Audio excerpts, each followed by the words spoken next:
of people out there, if you want sports, if you want fun, if you want edutainment, make sure you don't forget to subscribe to The Royal King. Royal King TV. the Royal King TV. Subscribe to the Royal King TV. The best in YouTube.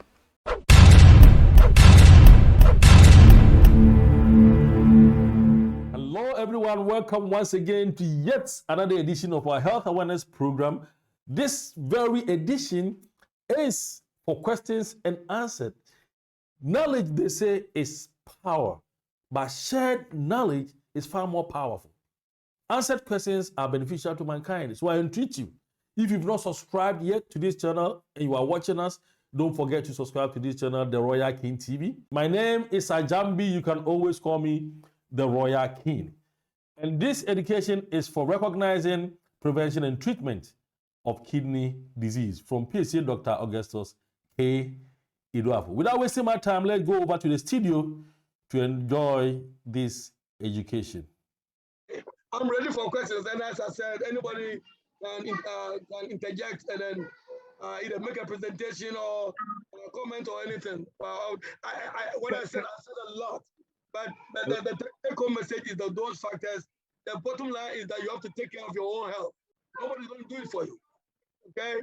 And then you see in Ghana, you get sick before you go to the hospital, but that we have to get away from that. You have to have preventative mind. Go for physical after 35, 40 years. Every 2 years, get blood work, examine, that kind of thing. That's how you can pick this up. All right, let's wait for questions. All right. Thank you very much, Doctor, again. Question one for me. Just a second. There was a question about the PS. I think that was the first question someone asked. PSA? Yeah, PSA in the chat. Someone asked a question about PSA, and I'm looking for it. The numbers. Actually, I was the guy who was asking the question, so maybe if I can put it across. Yes, please, right. Go ahead. Thank you very much, Doc. Yes. This is Leo. Good. Your own buddy. So I was wondering, is it okay to do PSA test every year? I know you said 2 years, but for some of us, a little worried about some of these things. We're wondering, is that too much? So normally, see, like I said, if the prostate, in terms of BPH and prostate cancer, it's also family-based, strong family history. Mom and dad has it, you probably have to. But technically, PSA start, the check of PSA start at 40 years. Okay, and if the PSA is normal at 40, it will not change in 6 months or a year. You don't have to.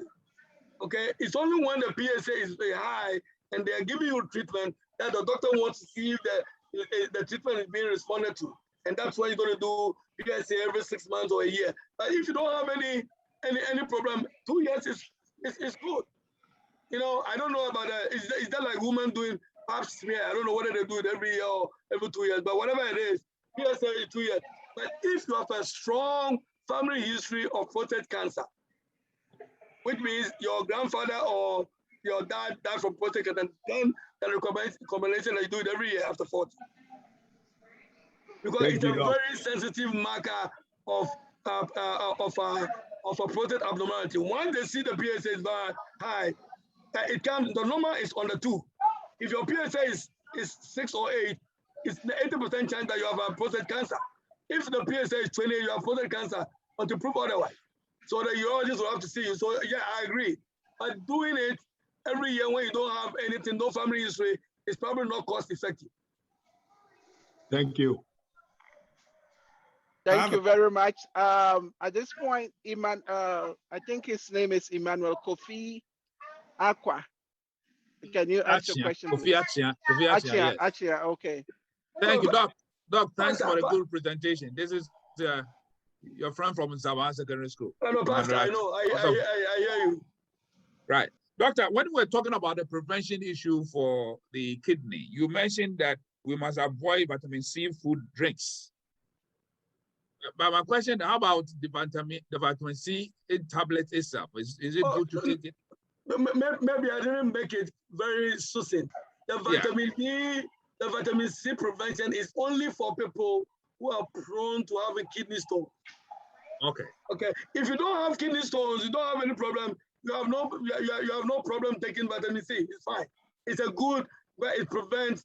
It does so many things for the body. It's an anti-inflammatory vitamin. It's good, but vitamin E and stuff will not prevent you from having a kidney disease.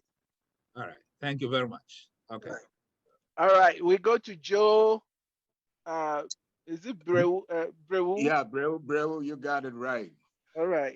Dr. Eduafo, thank you very much for the presentation. But just for your information, Mankesim, we have a clinic, so we'll go and check our blood pressure there. My question is really about strenuous activities. You mentioned that we should avoid strenuous exercises, but knowing us Fanti people along the coast, fisher folks, we go to sea. Going to sea is not a child's play. How do we work around this problem of really doing those strenuous work to catch the fish and bring it for folks to eat? A second question, follow-up, is on racial medicine. Are we really want to generalize that Blacks are generally prone, or is it because Blacks in the temperate environment? When you talk about vitamin D, is it same across board? Those in Africa versus those in the diaspora? So maybe you would take the strenuous work first. For we, the fisher folks, I'll be going to see next 2 months. And then if you want to expand on the racial part of the whole problem. Okay, Thank you. Very, very nice question. Thanks, Dr. Breu. Now, I think I have to make myself clear. The strenuous exercise I talk about, the fisher folk, the strenuous, the farmers, everything, they're all good. I'm talking about individuals who stay in their room with a temperature of 100 degrees and work out. It's a hot and humid environment inside the house, and that causes the breakdown of the muscles. It is not walking through the beach of Axim or Takwa. Takwa doesn't have a beach anyway. In the farming land of Takwa, no, those individuals don't have any problem unless they are taking medications that are pushing them at risk for breaking down muscles. So exercise, for whatever reason, are good. Whether to the family. And by the way, let me just mention here, sex is not an exercise. Okay? Sexual intercourse. People will tell you, or have, sex or 1 or twice a week. You are not going. It's not an exercise. Don't even go there. Okay. So yes, exercise of any form is good, except that you don't have to do it in an enclosed, warm, and humid environment. That's all. Thank you very much, Doc. We're moving on with the questions now. I think, Doc, now you've spoiled somebody's plan with the wife of crowd. I did.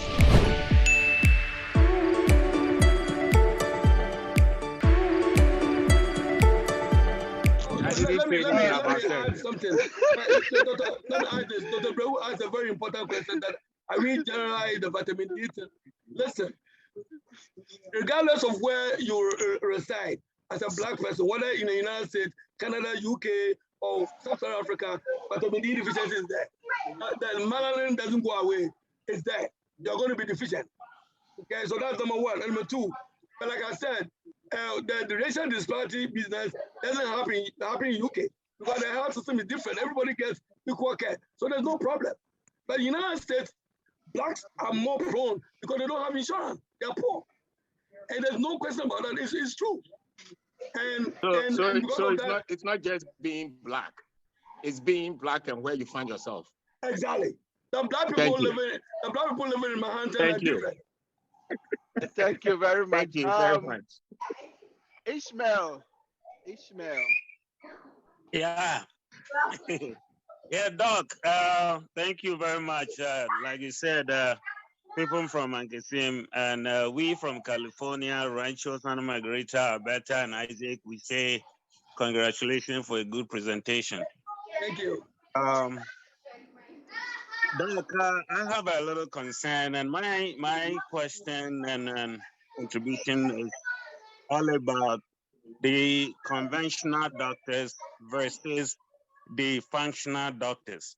And I can see that anytime that we have an issue and then the conventional doctors come in, They only come in and just help us with the symptoms.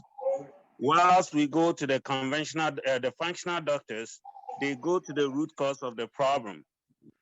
Why is it that that is the best way to help us to survive?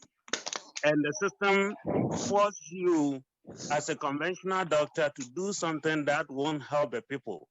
Is it because of somebody's interest? Money tycoons, they want to make money out of us, the poor. That is why you are being forced to give us something that just a symptomatic approach to help us to just reduce the problem for us to survive in the few years to come. Or is it because it's something that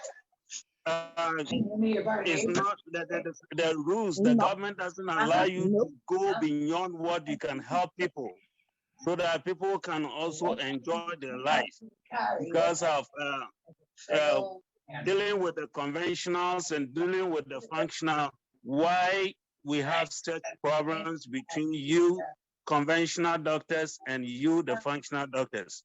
Is there anything you can help us to understand why things are being treated like that? Okay, so when you talk about functional doctors, what do you mean? You talk about herbalists? Yes, functional doctors is not exactly herbalists, but they are the people that go to the root cause of the problem.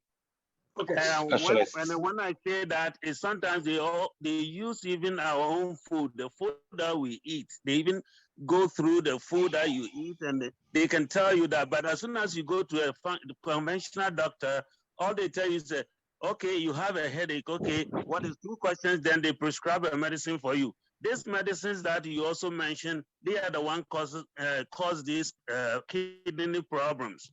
Because taking of those medicine too much will also give you side effects. And even it's worse than your problem that you took it to the doctor. So are you helping us, or you are other making the problem difficult for us to bear? Okay, that very nice question. I will say this. Any good doctor that sees a patient, you don't treat only symptoms. Okay, when you go to medical school, you are taught anatomy, biochemistry, physiology. That's what may constitute a human being. So when you see a patient, you treat the patient as a human being. You have to take a history examine. The problem in Ghana, especially in those doctors, I feel for them working long hours in the polyclinics. They don't have the time, and I think the workload is too much. They don't have time and energy to look at every single thing. So when you go in, fever, headache, muscle pain, they say malaria, they give you something. It may not be malaria. So yes, you have a point there. But any good doctor need to examine the patient, take a history, examine the patient on other than necessary medication, evaluation. You don't treat somebody when you don't know what the cause of the problem is. I teach medical students, I teach residents, that's not what we do. You're going to have to go to the bottom of it.